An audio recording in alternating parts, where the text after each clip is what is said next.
Joy family, welcome to the Joyful House and welcome to Once Upon a Storybook. Today is Sunday, September the 28th, and we are continuing to read the Anne of Green Gables series.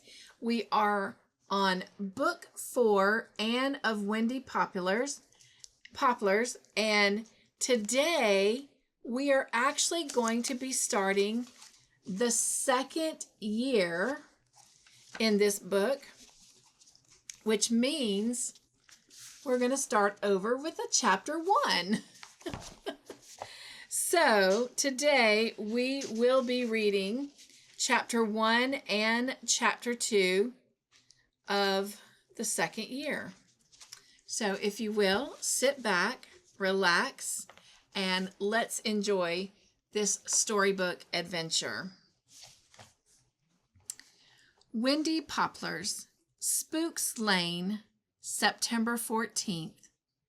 I can hardly reconcile myself to the fact that our beautiful 2 months are over.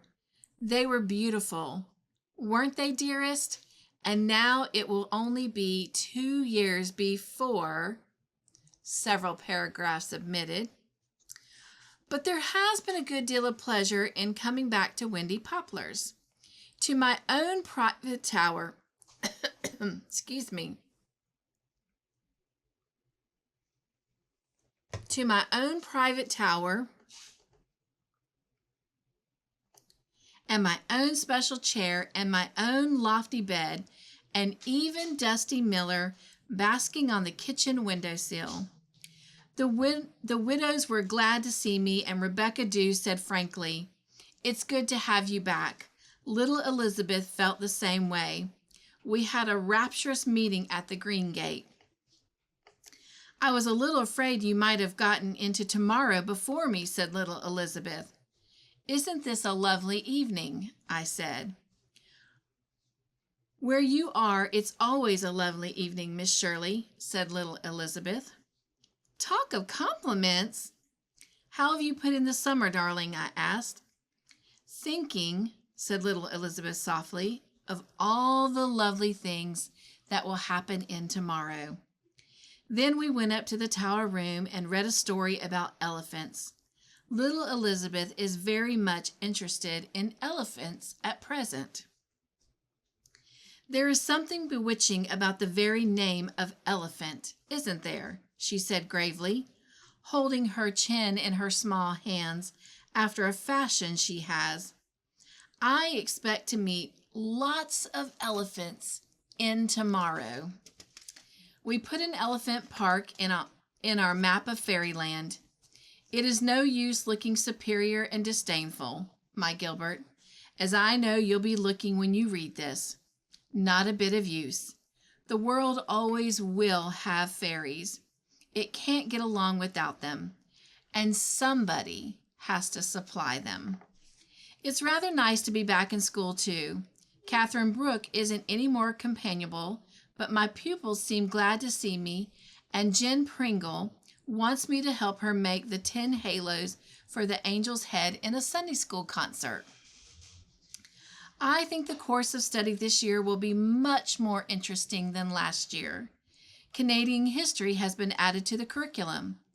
I have to give a little lecturette tomorrow on the War of 1812. It seems so strange to read over the stories of those old wars. Things that can never happen again. I don't suppose any of us ever have more than an academic interest in battles long ago. It's impossible to think of Canada ever being at war again. I'm so thankful that that phase of history is over. We're going to reorganize the dramatic club at once and canvass every family connected with the school for subscription. Lewis Allen and I are going to take the Dawlish Road as our territory and canvass it next Saturday afternoon.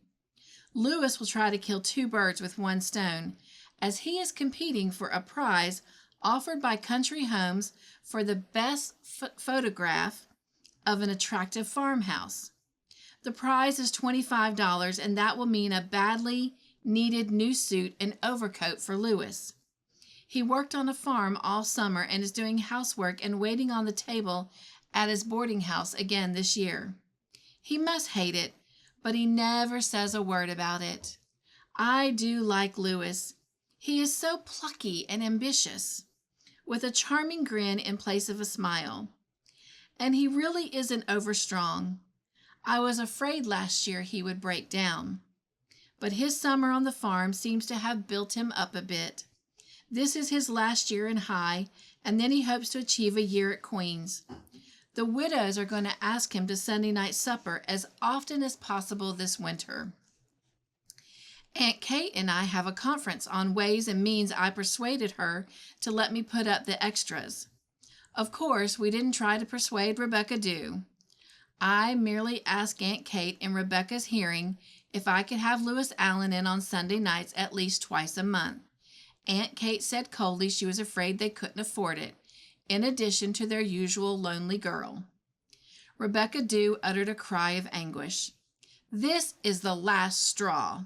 Getting so poor we can't afford a bite now and again to a poor, hard-working, sober boy who's trying to get an education.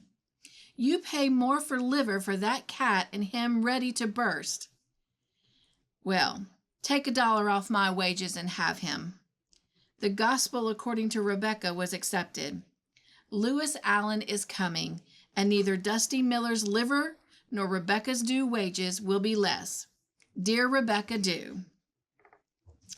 Aunt Chatty crept into my room last night to tell me she wanted to get a beaded cape, but that Aunt Kate thought she was too old for it, and her feelings had been hurt. Do you think I am, Miss Shirley? I don't want to be undignified, but I've always wanted a beaded cape so much. I always thought that they were what you called jaunty, and now they're in again. Too old? Of course you're not too old, dearest, I assured her. Nobody is ever too old to wear just what she wants to wear. You wouldn't want to wear it if you were too old. I shall get it and defy Kate, said Aunt Chatty, anything but defiantly. But I think she will, and I think I know how to reconcile Aunt Kate. I'm alone in my tower. Outside there's a still, still night, and the silence is velvety.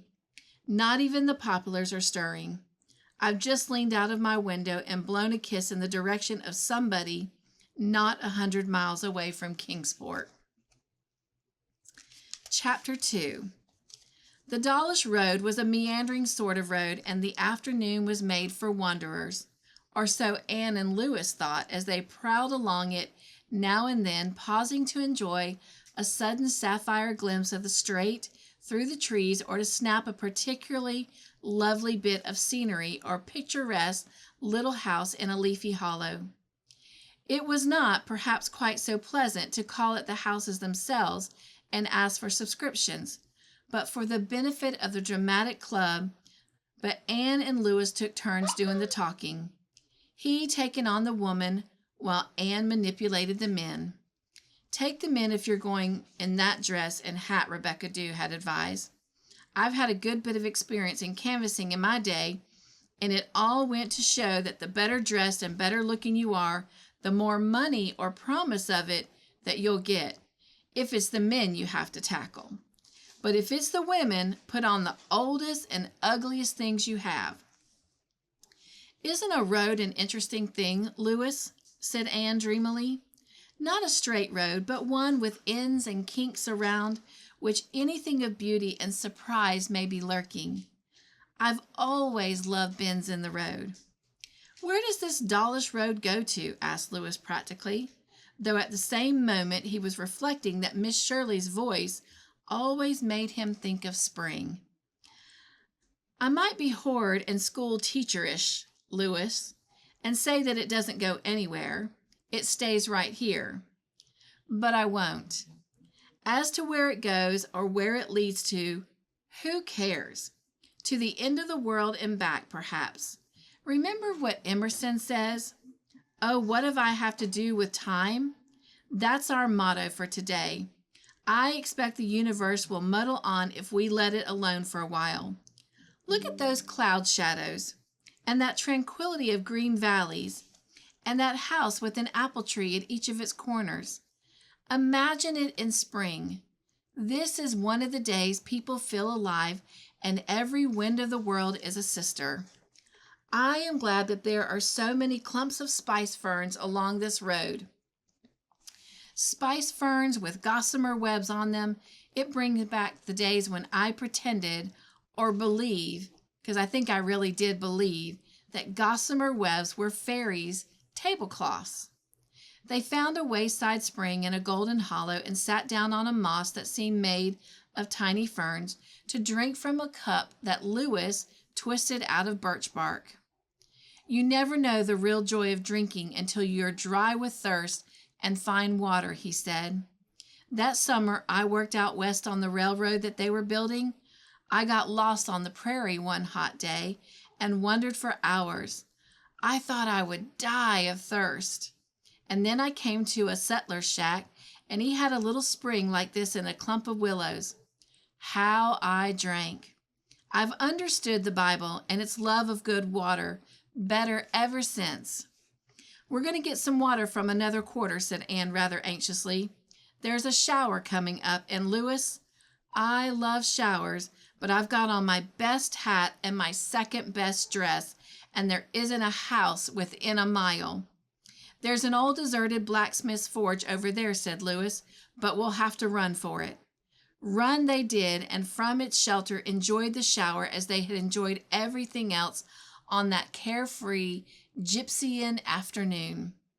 A veiled hush had fallen over the world, and all the young breezes that had been whispering and rustling so importantly along the Dawlish road had folded their wings and become motionless and soundless.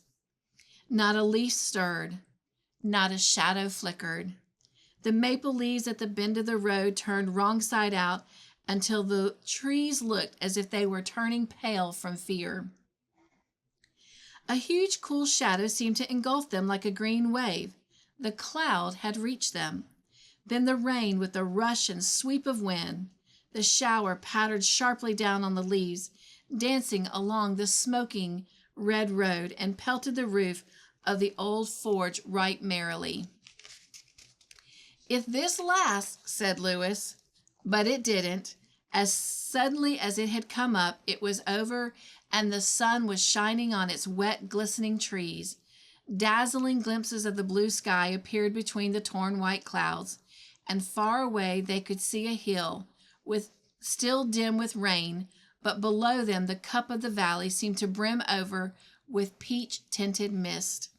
The woods around were pranked out with a sparkle and glitter as of springtime, and a bird began to sing in the big maple over the forge, as if it were cheated into believing that it really was springtime. So amazingly fresh and sweet did the world seem all at once. Let's explore this, said Anne when they resumed their tramp, looking along a little side road running between old rail fences smothered in goldenrod. I don't think there's anybody living along that road, said Lewis doubtfully. I think it's only a road running down to the harbor. Never mind, let's go along it. I've always had a weakness for side roads, something off the beaten track, lost and green and lonely. Oh, smell the wet grass, Lewis. Besides, I feel in my bones that there's a house on it, a certain kind of house, a very snappable house. Anne's bones did not deceive her. Soon there was a house, and a snappable house to boot. It was a quaint, old-fashioned one, low in the eaves with square, small-pane windows. Big willows stretched patriarchal arms over it, and an apparent wilderness of perennials and shrubs crowded all about it. It was a weather gray and shabby, but the big barns beyond it were snug and prosperous looking, up to date in every respect. I've always heard, Miss Shirley, that when a man's barns are better than his house, it's a sign that his income exceeds his expenditure, said Lewis, as they sauntered up the deep, rutted, grassy lane. I should think it was a sign that he thought more of his horses than his family, laughed Anne. I'm not expecting a subscription to our club here, but that's the most likely house for a prize contest that we have encountered yet. Its grayness won't matter in a photograph. This lane doesn't look as if it was very much traveled, said Louis with a shrug. Evidently, the folks who live here aren't strongly sociable. I'm afraid that we're going to find they don't even know what a dramatic club is. Anyhow, I'm going to secure my picture before we rouse any of them from their lair. The house seemed deserted, but after the picture was taken, they opened a little white gate, crossed the yard, and knocked on a faded blue kitchen door. The front door evidently being like that of Windy Poplars, more for show than for use, if a door literally hidden in Virginia creeper could be said to be for show. They expected at least the civility which they had hitherto met in their calls, whether backed up with generosity or not. Consequently, they were decidedly taken aback when the door was jerked open and on the threshold appeared not the smiling farmer's wife or daughter that they expected to see, but a tall, broad-shouldered man of 50, with grizzled hair and bushy eyebrows, who demanded unceremoniously, "What do you want?" "We have called hoping to interest you in our high school dramatic club," began Anne, rather lamely. But she was spared further effort. "Never heard of it. Don't want to hear about it. Nothing to do with it," was the uncompromising interruption. And the door was promptly shut in their faces. "I believe we've been snubbed," said Anne as they walked away. "Nice, amiable gentleman, that," grinned Louis. "I'm sorry for his wife if he has one." "I don't think he can have, or she would civilize him a trifle," said Anne, trying to recover her shattered poise. "I wish Rebecca Dew had the handling of him. But we've got his house at least, and I have a premonition that it is going to win the prize. Bother! I just got a pebble in my shoe, and I'm going to sit down on my gentleman's stone dyke with or without his permission and remove it." "Luckily, it's out of sight of the house," said Louis. Anne had just retied her shoelace when they heard something pushing softly through the jungle of shrubbery on their right. Then a small boy about 8 years of age came into view and stood surveying them bashfully with a big apple turnover clasped tightly in his chubby hands. He was a pretty child with glossy brown curls, big thrustful brown eyes, and delicately modeled features. There was an air of refinement about him, in spite of the fact that he was bareheaded and bare-legged, with only a faded blue cotton shirt and a pair of threadbare velvet knickerbockers between head and legs, but he stood up like a small prince in disguise. Just behind him was a big black Newfoundland dog, whose head was almost on level with the lad's shoulder. Anne looked at him with a smile that always won children's hearts. "Hello, Sonny," said Louis. "Who belongs to you?" The boy came forward with an answering smile, holding out his turnover. "This is for you to eat," he said shyly. "Dad made it for me, but I'd rather give it to you. I've lots to eat." Louis, rather tactlessly, was on the point of refusing to take the little chap's snack, but Anne gave him a quick nudge. Taking the hint, he accepted it gravely and handed it to Anne, who quite as gravely broke it in two and gave half of it back to him. He accepted it gravely and gave it back to him. They knew they must eat it, and they had painful doubts as to Dad's ability in the cooking line. But the first mouthful reassured them. Dad might not be strong on courtesy, but he could certainly make turnovers.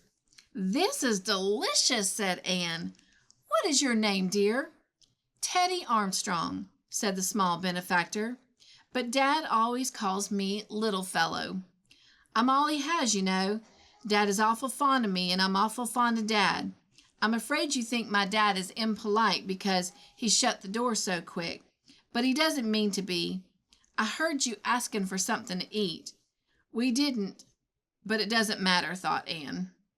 "I was in the garden behind the hollyhocks, so I just thought I'd bring you over my turnover because I'm always so sorry for poor people who haven't plenty to eat. I have always.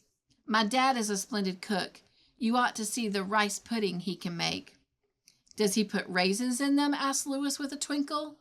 "Lots and lots. There's nothing mean about my dad." "Haven't you any mother, darling?" asked Anne. "No, my mother is dead.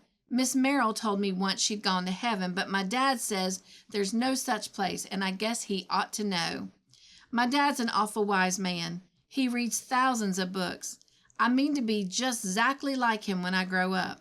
Only I'll always give people things to eat when they want them. My dad is not very fond of people, you know, but he's awful good to me." "Well, do you go to school?" asked Louis. "No, my dad teaches me at home. The trustees told him I'd have to go next year, though. I think I'd like to go to school and have some other boys to play with. Of course, I've got Carlo, and Dad himself is splendid to play with when he has time. My dad is pretty busy. You know, he has to run the farm and keep his house clean, too. That's why he can't be bothered having people around, you see. When I get bigger, I'll be able to help him lots. And then he'll have more time to be polite to folks." "That turnover was just about right, little fella," said Louis, swallowing the last crumb. The little fella's eyes beamed. "I'm so glad you liked it," he said. "Would you like to have your picture taken?" said Anne, feeling that it would never do to offer this generous small soul money. "If you would, Louis will take it." "Oh, wouldn't I?" said little fella eagerly. "Carlo, too?" "Certainly, Carlo, too." Anne posed the two prettily before a background of shrubs, the little lad standing with his arm around his big curly playmate's neck, both dog and boy seeming equally well pleased, and Louis took the picture with him, his last remaining plate. "If it comes out well, I'll send you one by mail," he promised. "How shall I address it?" "Teddy Armstrong, care of Mr. James Armstrong, Glen Cove Road," said the little fella. "Oh, won't it be fun to have something coming to me myself through the post office? I'll tell you, I'll feel awful proud. I won't say a word to Dad about it so that it'll be a splendid surprise for him." "Well, look out for your parcel in 2 or 3 weeks," said Louis, as they bade him goodbye. But Anne suddenly stopped and kissed the little sunburned face. There was something about it that tugged at her heart. He was so sweet, so gallant, so motherless. They looked back at him before a curve in the lane and saw him standing on the dike with his dog, waving his hand to them. Of course, Rebecca Dew knew all about the Armstrongs. "James Armstrong has never got over his wife's death 5 years ago," she said. "He wasn't so bad before that. Agreeable enough, though a bit of a hermit. Kind of built that way. He was just wrapped up in his bit of a wife. She was 20 years younger than he was. Her death was an awful shock to him, I've heard. Just seemed to change his nature completely. He got sour and cranky.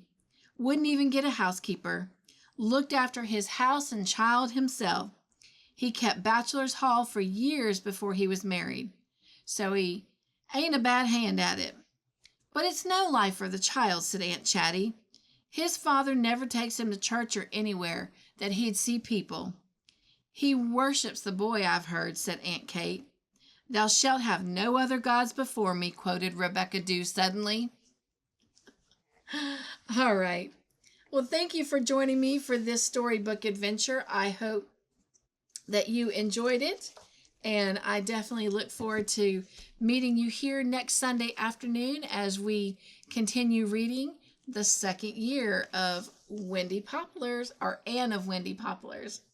All right. Thank you so much for coming over to the Joyful House. Hope you continue to have a good rest of your weekend and Sunday afternoon, and I will see you next week for our next storybook adventure. Be joyful, my friends, and be the joy in everything you do.